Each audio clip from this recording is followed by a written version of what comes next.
Assalomu alaykum barchaga. Bugun Yaponiya mamlakatidan taqdim etilgan vakansiyalarni sizga aytib o'taman. Bemalol ro'yxatdan o'tib dokumentlaringizni topshirishingiz mumkin bo'ladi.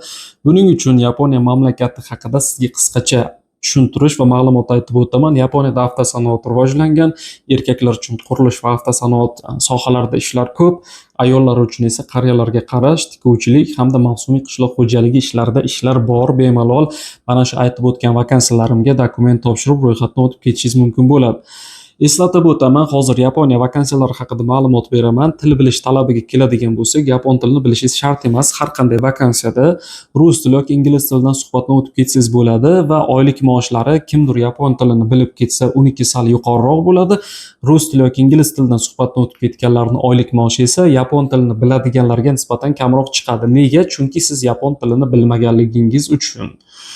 Xo'p, endi Yaponiyada qurilish sohasi deb aytib o'tdim. Qurilish sohasida armaturщик, afolovchik, suvoqchi ishlari, malyar, qolaversa svarshik yo'nalishlari va hokazolarda ishlar bor.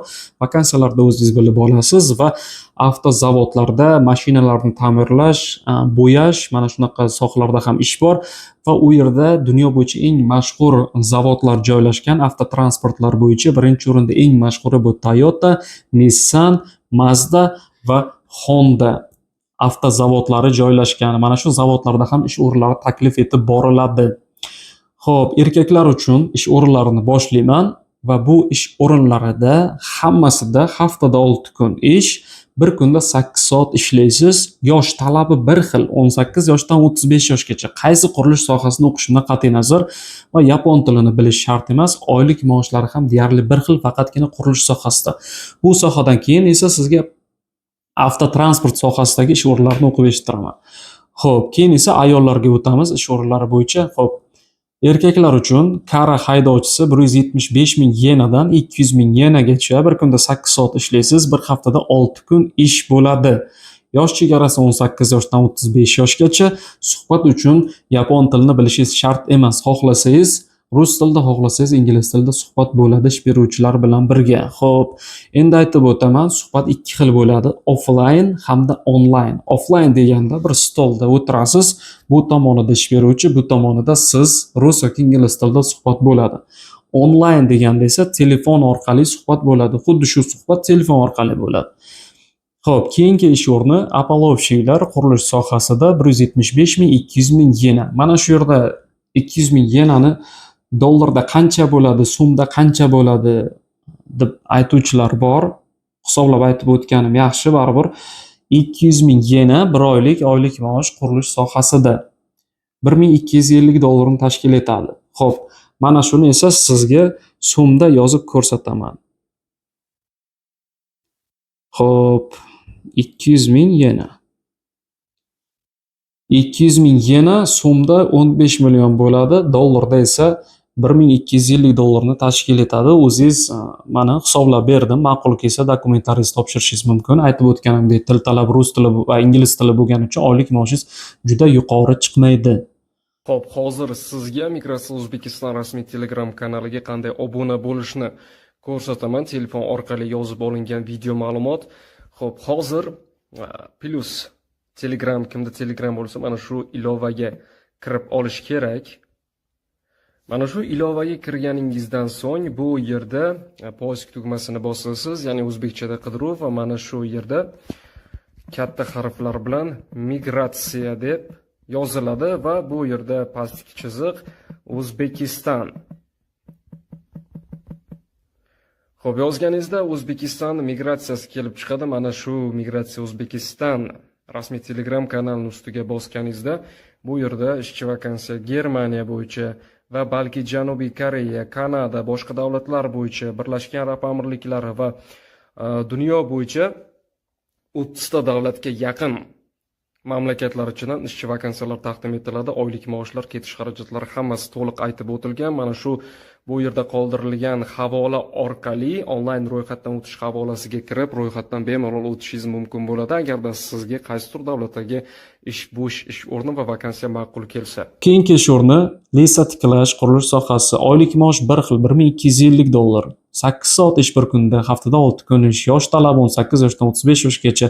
Til bilish talabi rus yoki ingliz tili. o'zingizni ixtiyoringizga qarab. Keyingi ish o'rni svarshik 175 ming, 200 ming yena, bu degani 200 ming yena $1250 degani. Haftada 6 kun ish, bir kunda 8 soat, 18 yoshdan 35 yoshgacha bo'lgan erkaklar. Keyin esa yo'l qurilish sohasida, bunda ham oylik, yosh talabi, til bilish talabi bir xil. Keyingi o'rin umumiy qurilish, bunda ham hammasi bir xil. Oylik maoshingiz $1250 va keyingi yo'nalishlardan biri bu avtomobillarni ta'mirlash sohasi. Oylik maoshingiz $1600 chiqar ekan. Ish joyi Tokioda, 20 yoshdan 30 yoshgacha bo'lgan erkaklar. Kuniga 10 soat ish, haftada 6 kun. Keyingi ish o'rni mebel kompaniyasida ish.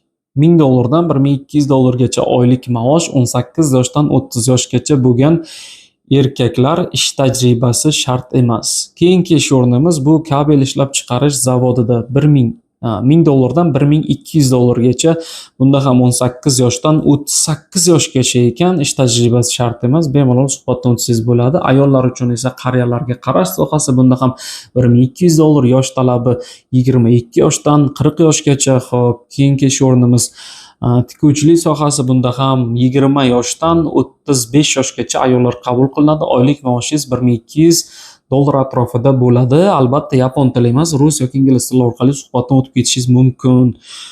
Mana shu vakansiyalar sizga ma'qul kelgan bo'lsa, Telegram kanalimizga o'tib oling. Telegram kanaliga o'tishni bilmasangiz, hozir sizga kommentariyada ismingizni, yoshingizni yozib qoldiring, qaysi chet tilni bilasiz va qaysi chet el mamlakatidasiz. Bo'ldi, biz o'zimiz sizga aloqaga chiqamiz. Yapon tili sizga kerak bo'ladigan bo'lsa, kommentariyada yapon tili kursi kerak desangiz, biz sizga havola tashlab beramiz. Havola ustiga bosganingizda to'g'ridan to'g'ri yapon tili kursini o'rgatadigan, yapon tilini o'rgatadigan Telegram kanalimizga obuna bo'lasiz. Mana shu ish o'rinlariga esa dokument topshirish uchun, ro'yxatdan o'tish uchun qanday hujjatlar kerak bo'ladi?